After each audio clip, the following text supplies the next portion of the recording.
Luke chapter 1, I'm reading a very short text, verse 1, 2, 3, 4, and 5. And the word of God is saying, hear this, and it is very important for you, that in the days when the judges ruled, there were famine in the land, and a man of Bethlehem in Judah went to sojourn in the country of Moab, he and his wife and his 2 sons. The name of the man was Elimelech, and the name of his wife Naomi.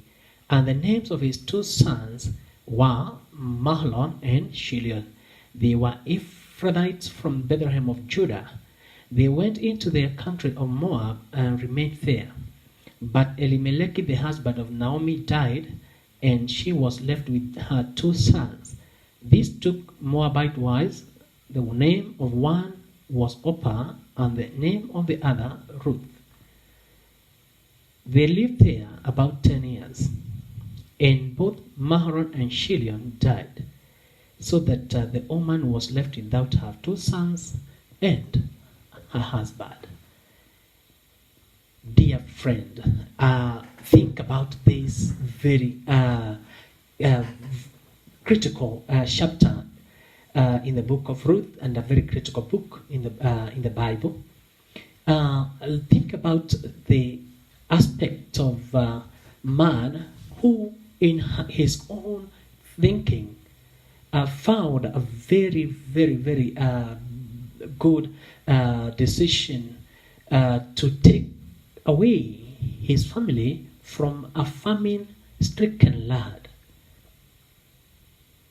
Hear this. Brethren of Judah had lacked bread. There was no bread. There was nothing. There was drought. There was famine.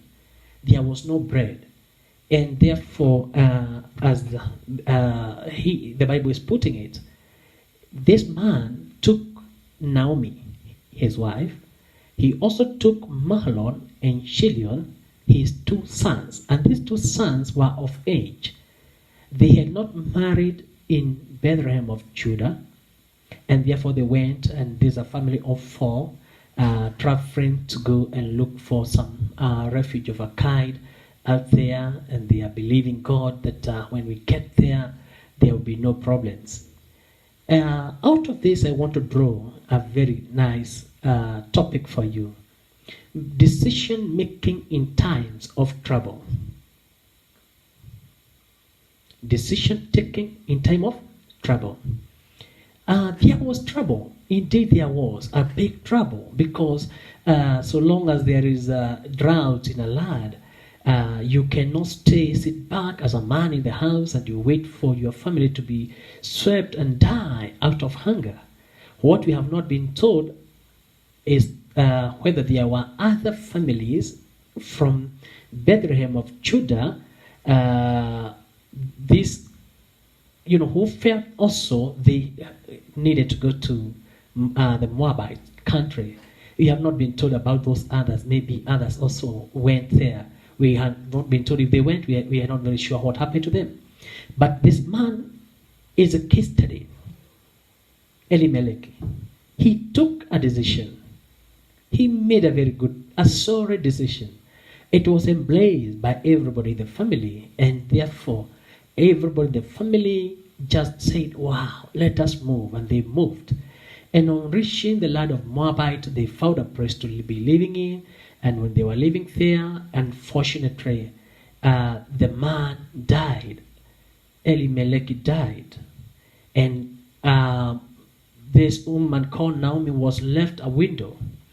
And look at this. They ran away from famine only to come and die in a fallen land. I don't know exactly what killed Elimelech. Maybe the weather of the place was not conducive, or something happened about the elimination of the males, because in the past kings used to eliminate males, and they could eliminate them that are young. You remember during the time of Moses, King Pharaoh just decided to go, give an order for the young ones to be killed, them that were 2 years and below. And even during the time of Jesus, there was that issue of killing the male, Maybe even this time there was an issue of killing the male, so that they may not populate the land and also conquer, because you can conquer through population. When your populace is, when you become populace, you can conquer and oppress. And therefore, this was a target. Maybe I'm not saying that is what happened, but I'm giving just an example, a possibility that there was a possibility of having the king of the time deciding that let us kill these males. Then the sons, maybe with the advice of the mother, we were told, now you see your father is dead, and I don't have another man now, and you yourself have not given in. You have not brought me some girls to be women, to be your wives. So why don't you consider these girls in this place, and maybe we can save our lives. This is another decision. The first decision was to leave. Are you getting this? Leaving the land of bread.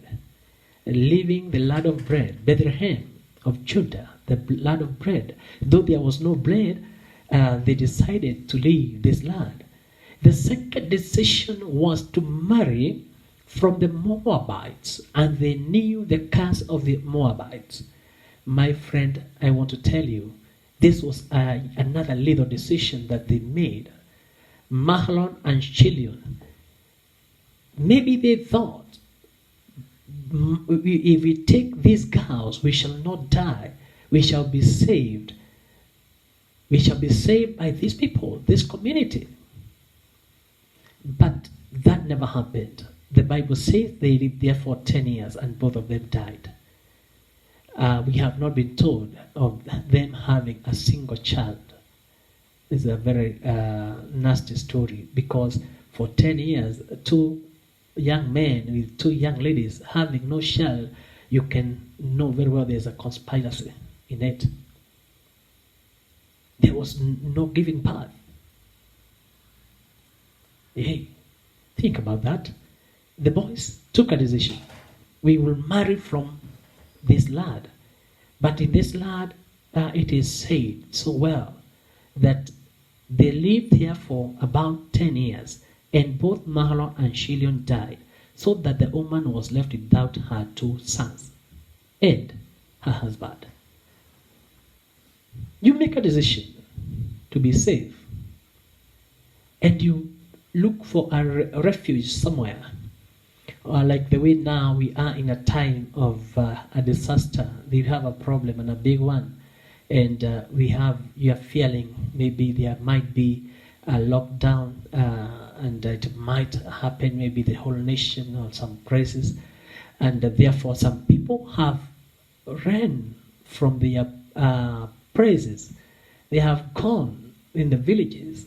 They have gone down there to relocate, so that they might get refuge. I don't know whether the decision you are making is the right decision. It might be a decision like this one that was taken by this family of Elimelech, running away from a disaster.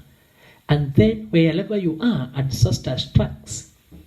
Just I think yesterday or the day before yesterday, it was said that one person, and it was in the media, so I can say to the authority that this young lady, one of the family members was infected with this virus, the COVID-19, and therefore she thought the best thing that I can do is to run away. And she ran away from Nairobi to Nakuru. It was a decision that she made. It was a wise decision. She's running away from a problem.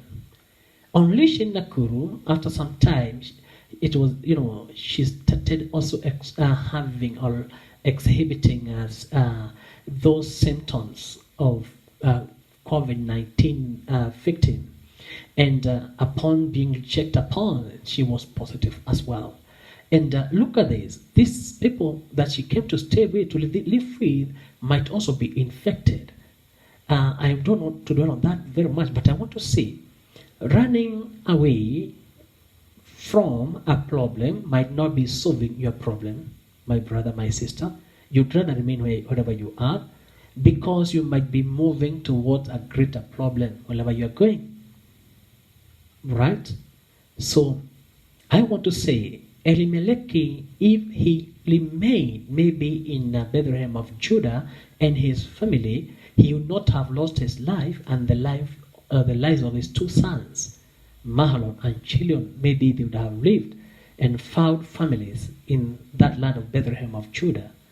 The decision you are making today could be is the one that will bring you disaster in life. I don't know which decision you are thinking of taking today. I don't know what you want to do. I don't know exactly what you are planning. You might be planning to maybe move from Eldoret here and you relocate to Kitale, or you go to Nyeri, or you go to Kiambu, or you go to Mwingi, or you go to that other place in this nation. Thank God the border is crossed from now. Many people would have crossed to Uganda if Uganda is safe. Just like the way we are hearing that the Mexicans are now actually Eritrea saying no to Americans, you should not come to our land, and Americans are breaking the wall that was built to go and take refuge in Mexico. My friend, I'm telling you, don't make a foolish decision. I'm begging you. As you know, I am a spiritual father to you. I am your friend. I am your colleague. But I'm telling you, don't make a foolish decision at a time like now. Listen to the voice of God. Don't move before God speaks. Listen to the voice of God, because at this critical moment, you need to take the right decision. You might take a decision that can bring down the whole of you, the whole of your life, the whole, anything that you may have thought is the thing that will help you in life might be shutting down by the decision that you are taking today. Listen to the voice of God. If only Elimelech would have listened to the voice of God, maybe God would have told him, don't go, don't leave Bethlehem of Judah. Don't go. Imagine he went there and this woman went back home with only one girl called Ruth. And Ruth was not, Ruth did not have a child. It is painful. It is painful. Why make a decision that is wrong and then it affects the whole of your life, livelihood? Naomi died, a woman who left no seed because of the decision that was taken. Two major decisions that were made. One, to leave Bethlehem of Judah. Two, marry, from the Moabites. What decision are you making today in regard to coronavirus? Are you feeling you are not safe in the town where you have been living all the years and you want to leave and go take your children to your grandfather, grandmother? Are you feeling you are not safe? You want also to relocate? Are you feeling unsafe? I'm telling you, before you make the decision, think again. Think about what would God desire of you. Is he calling upon you to remain where you are so that you may save those people? Through you, they might be saved. Or is he saying, go now? Because sometimes God may say, leave, like the way he told Mary through an angel. Take the son, Joseph and Mary, take the son and take him to Egypt, hide him there until this king is dead. The wrath of the king will not fall before this son, Jesus Christ, until the problem is gone. You get back. If the voice has not come, don't move before the voice of God has come. Do not make a wrong decision